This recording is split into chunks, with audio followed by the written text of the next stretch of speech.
ഹിന്ദു രാജ്യം അല്ലെങ്കിൽ ഹിന്ദു രാഷ്ട്രം അതെല്ലാ കാലത്തും ഇന്ത്യയിൽ ഒരു വിവാദ വിഷയമാണ്. പതിറ്റാണ്ടുകൾക്ക് മുമ്പേ തുടങ്ങിയതാണ്. ഇപ്പോൾ നരേന്ദ്രമോദി അധികാരത്തിൽ വന്നതിന് ശേഷം RSSന് 100 വയസ്സ് തികയുന്നതോടുകൂടി അത് വലിയ ഒരു വിധാനത്തിലേക്ക് ആ കോലാഹലങ്ങൾ പൊങ്ങിപ്പോവാണ്. ഇപ്പോൾ മോഹൻ ഭഗവത് പതിവ് പോലെ ഇന്നലെയും ആ പ്രസംഗം കൽക്കത്തയിൽ ആവർത്തിച്ചിരിക്കുന്നു അദ്ദേഹത്തിൻ്റെ വാക്കുകൾ. ഹിന്ദു രാഷ്ട്രം ഒരു കോലാഹലം ഉണ്ടാക്കേണ്ട കാര്യമേ അല്ല, ഹിന്ദു രാഷ്ട്രം ഇന്ത്യയിൽ വന്നു കഴിഞ്ഞിരിക്കുന്നു എന്നാണ് അദ്ദേഹം പറയുന്നത്. ആ പറയുന്നതിൻ്റെ വിശദാംശങ്ങൾ അതെപ്പോഴും ഒരു RSS ഭാഷ്യമാണത്.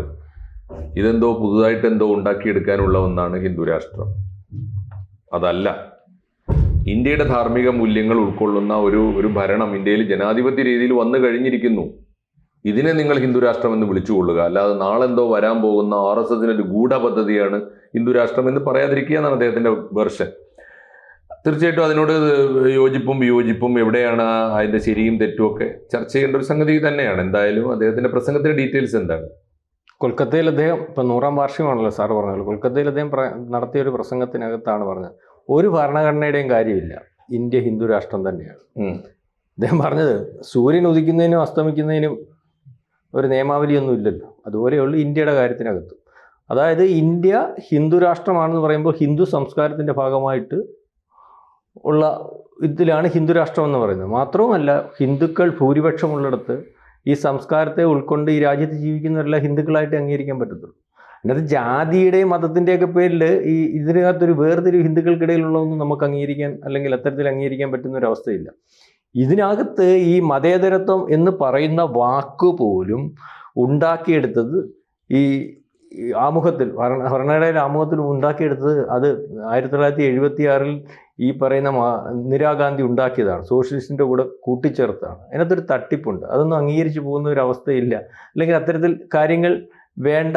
അതായത് ഇതിനകത്ത് അദ്ദേഹം നേരത്തെ പറയുന്നത് പോലെ ജാതി മത ഭേദമന്യേ എന്നല്ല, ഇന്ത്യയുടെ ഹിന്ദു സംസ്കാരം, നമുക്കൊരു സംസ്കാരം ഉണ്ടല്ലോ, ഹിന്ദു സംസ്കാരം. ആ ഹിന്ദു സംസ്കാരത്തെ അംഗീകരിച്ച് പോകുന്ന ഈ ആൾക്കാർ ഇന്ത്യയിൽ ഉള്ളിടത്തോളം കാലം, അത്തരത്തിലുള്ള പൂർവീയരെ അല്ലെങ്കിൽ ആ സംസ്കാരത്തെ അംഗീകരിച്ച് വന്നിട്ടുള്ള പൂർവീയർ ഉള്ളിടത്തോളം കാലം ഇന്ത്യ ഹിന്ദു രാഷ്ട്രം എന്നുള്ള രീതിയിലേക്ക് അംഗീകരിച്ച് പോകുന്നതിനെ സാധ്യമാകത്തുള്ളൂ. ഇതിനകത്ത് ഭരണഘടനാ ഭേദഗതിയുടെ ഒന്നും കാര്യമില്ല. അദ്ദേഹം പറഞ്ഞ മതേതരത്വം ഒന്നും ഇതിനകത്ത് അല്ലെങ്കിൽ അത് കൊണ്ടുവന്നതാണ്, അതൊരു തട്ടിപ്പാണെന്നുള്ള രീതിയിലാണ് അദ്ദേഹത്തിൻ്റെ പറയുന്നത്. സാറെന്ന് പറയുന്നത്?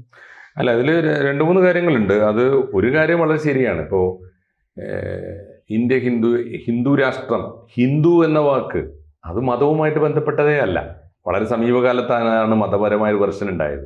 അങ്ങനെ ഒരു വെർഷൻ ഉണ്ടാക്കിയെടുത്തതിൽ ഈ അറിഞ്ഞോ അറിയാതെയോ സംഘപരിവാറുമായിട്ട് ബന്ധപ്പെട്ടവർക്ക് തന്നെ പങ്കുണ്ട്. ഇതെന്തോ കുറേ ആചാരക്രമങ്ങളുടെ പേരാണ്, അങ്ങനെയല്ല. ഹിന്ദു എന്ന വാക്ക് ഇപ്പോൾ ഇന്ത്യയിലെ ഏറ്റവും സെക്കുലറായ പത്രത്തിന് ദ ഹിന്ദു എന്നാണുള്ള പേര്. കസ്തൂരി എന്താണ് അദ്ദേഹത്തിൻ്റെ പേര്.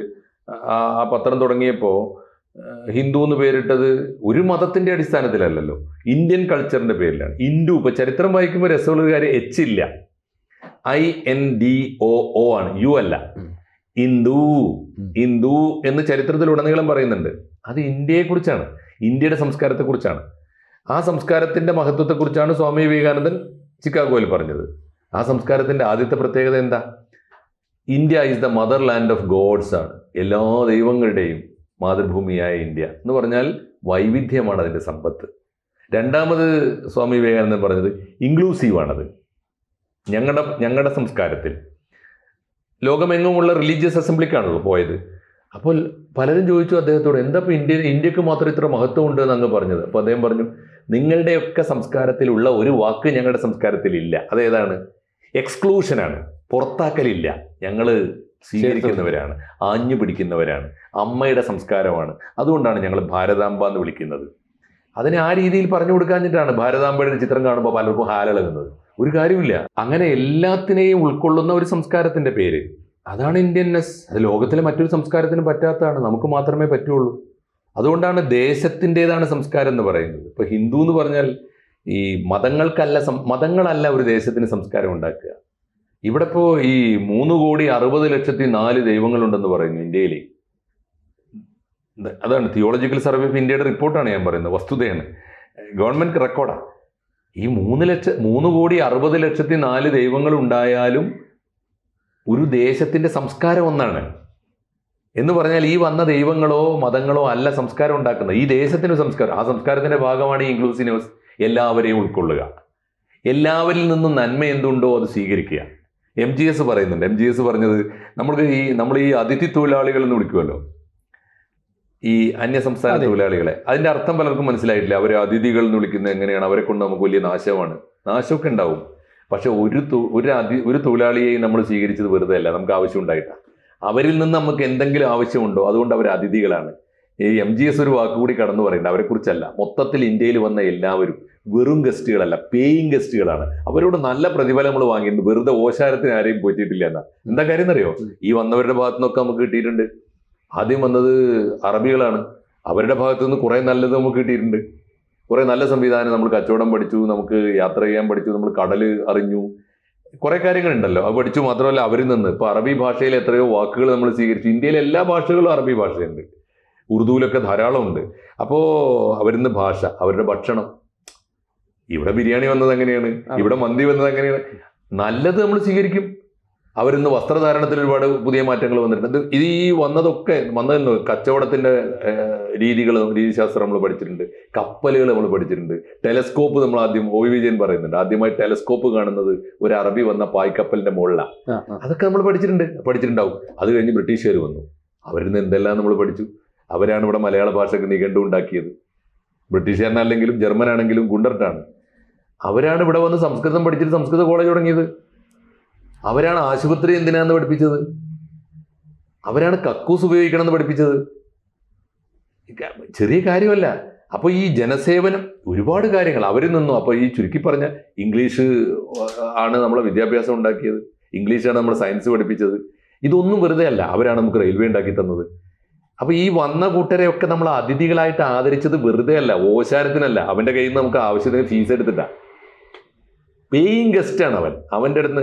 അതാണ് കറക്റ്റായ പ്രയോഗമാണത്. അപ്പൊ ആ പേയിങ് ഗസ്റ്റുകളെ മുഴുവനും ഇന്ത്യക്കാരായി സ്വീകരിച്ച സംസ്കാരത്തിന്റെ പേരാണ് ഹിന്ദു എന്ന് പറയാം. അതിനെ ഹിന്ദു എന്ന് വിളിച്ചാൽ എന്താ തെറ്റ്?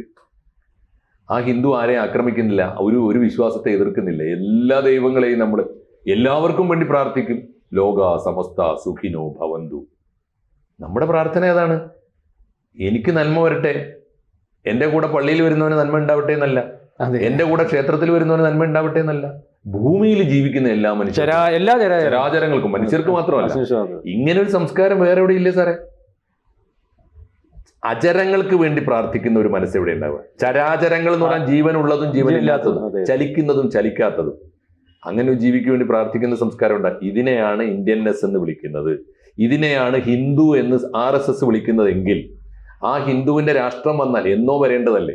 വൈകിപ്പോയി എന്നല്ലേ നമ്മൾ പറയേണ്ടത്? ആ അർത്ഥത്തിലാണെങ്കിൽ മഹാത്മാഗാന്ധിയുടെ ഇപ്പോൾ ഒരുപാട് തെറ്റിദ്ധാരണകൾ പരക്കുന്നുണ്ട്. മഹാത്മാഗാന്ധിയെ കൊന്നത്, സത്യത്തിൽ മഹാത്മാഗാന്ധിയെ കൊല്ലാൻ ഗൂഢാലോചന നടത്തുന്ന ഒരു കൂട്ടർ ഹിന്ദു മഹാസഭയ്ക്കകത്തുണ്ട് എന്നും അവർ ഇന്നല്ലെങ്കിൽ നാളെ ഈ സമാജത്തിന് വലിയ ദോഷമുണ്ടാക്കുമെന്നും ആദ്യം തിരിച്ചറിഞ്ഞത് RSS ആണ്. അവരെ മാറ്റി നിർത്തി പുറത്താക്കിയതാ. എന്നിട്ട് അവർ പോയൊരു ഗൂഢാലോചന സംഘം ഉണ്ടാക്കിയിട്ടാണ് മഹാത്മാഗാന്ധിയെ കൊന്നത്. ഇന്നും പലരും അംഗീകരിക്കാത്തൊരു കാര്യം അറിഞ്ഞൂടാഞ്ഞിട്ടും അങ്ങനെ മൂടി വെക്കേണ്ടതാണ്. RSSന്റെ എല്ലാ ശാഖകളും ആദ്യത്തെ പ്രാർത്ഥന മഹാത്മാഗാന്ധിക്ക് വേണ്ടിയാണ്. സാറിന് ഞാനൊരിക്കൽ ശാഖയിൽ പോയപ്പോഴാണ് എനിക്കത് മനസ്സിലായത്. പിന്നെ ഞാൻ അറിഞ്ഞു നോക്കുമ്പോൾ എല്ലാ രേഖകളിലും അതുണ്ട്. അപ്പൊ ഇങ്ങനെ മഹാത്മാഗാന്ധിയുടെ രാമരാജ്യമാണ് ഒരു ഹിന്ദു രാജ്യമെങ്കിൽ ആ രാജ്യം മഹാത്മാഗാന്ധിയുടെ സ്വപ്നമല്ലേ? അത് എന്നോ വരേണ്ടതല്ലേ? അങ്ങനെയാണ് കാണേണ്ടത്. മോഹൻ ഭഗവത്ജിയെ ഈ പ്രസ്താവനയുടെ പേരിൽ ഇത് അദ്ദേഹം നിരന്തരം പറഞ്ഞുകൊണ്ടിരിക്കുന്നുണ്ട്. അദ്ദേഹം നന്നായി വിശദീകരിക്കുന്നുണ്ട്. ചരിത്രത്തിന്റെ തെറ്റുകൾ വല്ലാതെ തിരുത്താൻ പോകരുത്. അപ്പോൾ അപാരമായ വിശ്വാസപരമായി വൈകാരികമായ ബന്ധമുള്ള 3 ക്ഷേത്രങ്ങൾ പരമാവധി. ഇപ്പോൾ സുൽത്താൻമാരും മുഗളന്മാരും ഒക്കെ ഭരിച്ച കാലത്ത് എത്ര ക്ഷേത്രങ്ങൾ തകർത്തിട്ടുണ്ട്. ഇപ്പൊ ടിപ്പു സുൽത്താൻ കുറച്ചു കാലത്തേക്ക് വന്നുപോയ കാലത്ത് ഇവിടെ എന്തെല്ലാം നടന്നിട്ടുണ്ടാവും. അതിന് വേറൊരു പ്രധാനപ്പെട്ട കാരണം ക്ഷേത്രങ്ങളോടും ദൈവങ്ങളോടുള്ള വിരോധം മാത്രമല്ല, ക്ഷേത്രങ്ങളിൽ വലിയ ഭണ്ഡാരമുണ്ട്. പണം കൊള്ളയടിക്കാനാണ്. എല്ലാ രാജാക്കന്മാരും പണം കൊള്ളയടിച്ചവരാ. അപ്പൊ അതിന്റെയൊക്കെ കണക്ക് തീർക്കാൻ എന്തിനിപ്പോ നടന്നാൽ എവിടെ എത്തും? സ്വാതന്ത്ര്യത്തിന് മുമ്പുള്ള ഇന്ത്യയിൽ, ബ്രിട്ടീഷുകാർ വരുന്നതിന് മുമ്പുള്ള ഇന്ത്യയിൽ, സുൽത്താൻമാർ നാട് ഭരിച്ച കാലത്ത്, അല്ലെങ്കിൽ അതിനുശേഷം മുഗളന്മാർ ഭരിച്ച കാലത്ത് അതിന്റെ കണക്കെടുക്കാൻ പോകരുതെന്ന് മോഹൻ ഭഗത്ജി ആവർത്തിച്ച് പറയുന്നുണ്ട്. അതിന്റെ കണക്കെടുക്കാൻ പോയാൽ നിങ്ങൾക്ക് ജീവിക്കാൻ നേരം ഉണ്ടാവില്ല, അതിനെ നേരം ഉണ്ടാവുള്ളൂ. പരമാവധി ഇപ്പോൾ രാമജന്മഭൂമി, ഇപ്പോൾ മധുരയിലെ ഈദ്ഗാഹ്, അതുപോലെ ഈ എന്താണ് ഗ്യാൻവാബി മസ്ജിദ്, അങ്ങനെ 2 or 3 വളരെ സുപ്രധാനമായ പ്രശ്നങ്ങൾ രമ്യമായി പരിഹരിക്കാൻ ശ്രമിക്കുക. അതിനുശേഷം നിങ്ങൾ ജീവിക്കാൻ നോക്കുമെന്നാണ് പറഞ്ഞത്. ഇതിലൊരു അപകടമുള്ളത്, അതും കൂടി ചേർത്ത് പറഞ്ഞാലേ എൻ്റെ ഒരു നിരീക്ഷണത്തിൽ ഇത് പൂർത്തിയാവുള്ളൂ. ഇതാണ് ഹിന്ദു. എന്താണ് RSS വിഭാവന ചെയ്യുന്ന ഹിന്ദു സംസ്കാരം? അതൊരു ദേശത്തിന്റെ സംസ്കാരം നിലനിർത്താൻ ഈ മണ്ണിൽ പിറന്നവരും ഈ മണ്ണിൽ വന്നു ചേർന്നവരും എന്ന് പറഞ്ഞാൽ ഇവിടുത്തെ ഹോസ്റ്റും ഗസ്റ്റും ഒക്കെ ഒരുമിച്ച് ചേർന്ന് ഈ നാടിന്റെ സംസ്കാരത്തെ പോറ്റുന്ന ഒരു സ്വപ്നമാണ്. അതിന് പകരം ഇവിടുത്തെ തന്നെയുള്ള അയൽക്കാർ, ജിന്ന പറഞ്ഞ പണി നമ്മൾ എടുക്കരുത്. ഞാനും സാറും അയൽക്കാരാണെങ്കിൽ പ്രശാന്ത് പ്ലാന്തോട്ട ഹിന്ദു ആയതുകൊണ്ട്, ഞാൻ അഹമ്മദ് മാഷ് ആയതുകൊണ്ട്, ഞാൻ എന്ന മുസൽമാനും പ്രശാന്ത് എന്ന ഹിന്ദുവും ഒരു രാഷ്ട്രത്തിൽ പാടില്ല എന്ന് പറയുന്ന വാദം ദ്വിരാഷ്ട്രവാദമാണ്. അതേ വാദം അറിഞ്ഞോ അറിയാതെയോ എപ്പോഴെങ്കിലും വിവരക്കേട് കൊണ്ട് ഏതെങ്കിലും RSSന്റെ സഹോദരന്മാർ പറയുന്നുണ്ടെങ്കിൽ ആദ്യം അത് തിരുത്തേണ്ടതാണ്. ഇത് ശരിയായ മട്ടിൽ RSSന്റെ സിദ്ധാന്തം എന്താണ്, അവരുടെ സങ്കല്പത്തിലുള്ള മനോഹരമായ ഹിന്ദു രാഷ്ട്ര സങ്കല്പം എന്താണ്, അതിൻ്റെ വൈവിധ്യത്തോടെ, അതിൻ്റെ സൗന്ദര്യത്തോടെ, അതിൻ്റെ ആഴത്തോടെ, അതിൻ്റെ ആത്മീയമായ അനുഭൂതിയോടെ അത് മനസ്സിലാക്കാൻ കഴിയാത്തവർ സംഘപരിവാറിലുണ്ടെങ്കിൽ അവരെയും കൂടി കറക്റ്റ് ചെയ്യാനായിരിക്കണം മോഹൻ ഭഗവത്ജി അത് പറഞ്ഞത്. അത് ഉൾക്കൊണ്ടുകൊണ്ട് വേണം നമുക്ക് പറയാൻ. അങ്ങനെയാണെങ്കിൽ ഹിന്ദു രാഷ്ട്രം വന്നിരിക്കുന്നു. മോഹൻ ഇപ്പോൾ ഈ BJPയുടെ ഭരണം വന്നു, ഏതാണ്ട് RSSന് 100 വയസ്സ് പൂർത്തിയാകുമ്പോഴാണ് അധികാരത്തിലിരിക്കുന്നത്. ഹിന്ദു സംസ്കാരത്തിൽ അഭിമാനം കൊള്ളുകയും ഹിന്ദു സംസ്കാരം ലോകോത്തരമാണെന്ന് വിശ്വസിക്കുകയും ഇന്ത്യ വിശ്വഗുരുവാണ് എന്ന് ഫിലോസഫിക്കലി സ്ഥാപിക്കുകയൊക്കെ ചെയ്യുന്ന ഒരു ഗവൺമെന്റാണ്. ആർക്കും അതുകൊണ്ട് വിരോധം? നമുക്ക് കേൾക്കുമ്പോൾ സുഖമല്ലേ? അതെ, തീർച്ചയായിട്ടും അഭിമാനമുള്ള കാര്യം. അപ്പൊ അങ്ങനെ അത് ആ രീതിയിൽ മനസ്സിലാക്കണം. പിന്നെ ഈ മതരാഷ്ട്രങ്ങളെ പൊതുവെ എടുത്താൽ സാർ, ഞാൻ കാണും നമ്മളിപ്പോൾ എല്ലാ മതരാഷ്ട്രങ്ങൾക്കും, പ്രത്യക്ഷത്തിൽ പറഞ്ഞാൽ മതരാഷ്ട്രങ്ങൾക്കൊക്കെ നമ്മളെതിരാണ് എന്ന് പറയാറുണ്ട്. സത്യത്തിൽ അതിനുവേണ്ടിയും വലിയ ഊർജ്ജം കളയേണ്ട കാര്യമില്ല എന്ന് എനിക്ക് തോന്നുന്നു. കാരണം ഇന്നിപ്പോ ഇന്ത്യയിലെ, നമ്മൾ പുറത്ത് അപകടകരമായ മതരാഷ്ട്രവാദങ്ങളെ കുറിച്ചല്ല, ഇന്ത്യയിലെ എല്ലാ മതരാഷ്ട്രവാദികളും ഈ സ്വന്തം പാർട്ടിയിലേക്കും സ്വന്തം പക്ഷത്തേക്കും ആളെ കൂട്ടാൻ വേണ്ടി കൊടുക്കുന്ന ഒരു മൊബിലൈസിങ് ഫാക്ടർ മാത്രമാണ് ഈ മതം എന്ന ലക്ഷ്യം. ആളെ കൂട്ടാനാണ്. ഇപ്പൊ ഇസ്ലാമിക രാഷ്ട്രം, പ്രളയം വന്നാലും ലോകാവസാനം വന്നാലും ഇവിടെ ഇസ്ലാമിക രാഷ്ട്രം സാധ്യമല്ല എന്ന് ഇതിന്റെ പേരിൽ 2-3 കാര്യമുണ്ട്. ഇതിന്റെ പേരിൽ ആഗോള കച്ചവടം നടത്താം, പണം പിരിക്കാം, ആളുകളെ കൊണ്ട് ആളുകളെ ഇങ്ങനെ വൈബ്രന്റ് ആയിട്ട് നിർത്താനാണ്. അത് മാത്രമേ ഉള്ളൂ. ഇപ്പൊ ഹിന്ദു രാഷ്ട്രം എന്ന് പറയുമ്പോഴും ഒരു പക്ഷേ ഈ ചില ഇപ്പോ ഹിന്ദുവിന്റെ വിശ്വാസപരമായി മതപരമായ ഒരു ഹിന്ദുവിന്റെ രാഷ്ട്രം വരുമെന്നൊരു സ്വപ്നം ആളുകളുടെ മനസ്സിലുണ്ടാക്കി കൊടുത്ത് ആളെ കൂട്ടാൻ ശ്രമിക്കുന്നവരുണ്ടാകും. പക്ഷെ ഞാൻ മനസ്സിലാക്കുന്നത് RSSന് അതിന്റെ ആവശ്യമില്ല. RSS മറ്റൊരു സെമിറ്റിക് മതത്തെ പോലെ പെരുമാറേണ്ട കാര്യമില്ല. ഇത് ഒരിക്കലും നടക്കാത്തൊരു സ്വപ്നം ഇന്ത്യയിൽ ഇങ്ങനെ പറഞ്ഞു കൊടുത്തിട്ട് ഈ പാവം മുസ്ലിങ്ങളെ കൂടെ നിർത്താനും അവരെ വികാരം കൊള്ളിക്കാനും അവരെ തീവ്രവാദികളാക്കാനും അവരെ ജിഹാദികളാക്കാനും ഒക്കെയാണ് ഈ ഇസ്ലാമിക രാഷ്ട്രവാദം അല്ലെങ്കിൽ സിഖ് രാഷ്ട്രവാദം ഒക്കെ ഇന്ത്യയിൽ ഉയർത്തുന്നത്. അതുപോലെ അല്ല, RSSന് അതിൻ്റെ ആവശ്യമില്ല. RSS ഉയർത്തുന്നത് ഒരു ദേശത്തിൻ്റെ സംസ്കാരമാണ്. അപ്പോൾ ദേശീയതയുടെ പേരിൽ തന്നെ അന്തസ്സോടെ നിലനിൽക്കാൻ പറ്റും. അതിനെ ഒരു സെമിറ്റിക് മതമാക്കി മാറ്റാനുള്ള പരിശ്രമങ്ങൾ RSSനോട് ചേർന്ന് നിൽക്കുന്നവരും ചെയ്യുന്നുണ്ട്. പലരും വലിയ ക്യാമ്പയിനായിട്ട് നമുക്ക് ഇസ്ലാമിനെ പോലെ ആകാനാണെങ്കിൽ പിന്നെ ഹിന്ദു സംസ്കാരത്തിന് എന്താ അന്തസ്സാണ്? അങ്ങനെയാണ് അതിനെ കാണേണ്ടത്. അങ്ങനെ കാണാനും കൂടി അവർക്ക് സാധിക്കുമെന്നാണ് എൻ്റെ വിശ്വാസം. അങ്ങനെ ആ രീതിയിൽ മോഹൻ ഭഗവത്ജി എനിക്ക് തോന്നുന്നു വളരെ കൃത്യമായ ദിശാബോധത്തോടെ, നല്ല വ്യക്തതയോടെ, അദ്ദേഹം പറയുന്നതിലൊരു അവ്യക്തതയില്ലല്ലോ.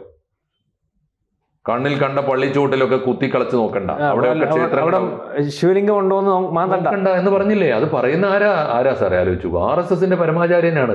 ഞാനും നിങ്ങളും പറയും പോലെ അല്ലല്ലോ, അതിന് വിലയുണ്ടല്ലോ. അതെ. അപ്പൊ അദ്ദേഹം ഇന്ത്യയുടെ ശാന്തിക്ക് വേണ്ടി നിലകൊള്ളുന്നു, ഇന്ത്യയുടെ ഇൻക്ലൂസീവിന് വേണ്ടി നിലകൊള്ളുന്നു, ഇന്ത്യയുടെ സംസ്കാരത്തിന് വേണ്ടി നിലകൊള്ളുന്നു, ഇന്ത്യ വിശ്വഗുരുവാക്കാൻ വേണ്ടി നിൽക്കുന്നു. തീർച്ചയായിട്ടും അത് അദ്ദേഹത്തിന്റെ ഈ യജ്ഞം തുടരട്ടെ, അദ്ദേഹത്തിന് ദീർഘായുസ് ഉണ്ടാവട്ടെ എന്നാണ് നമ്മുടെ പ്രാർത്ഥന.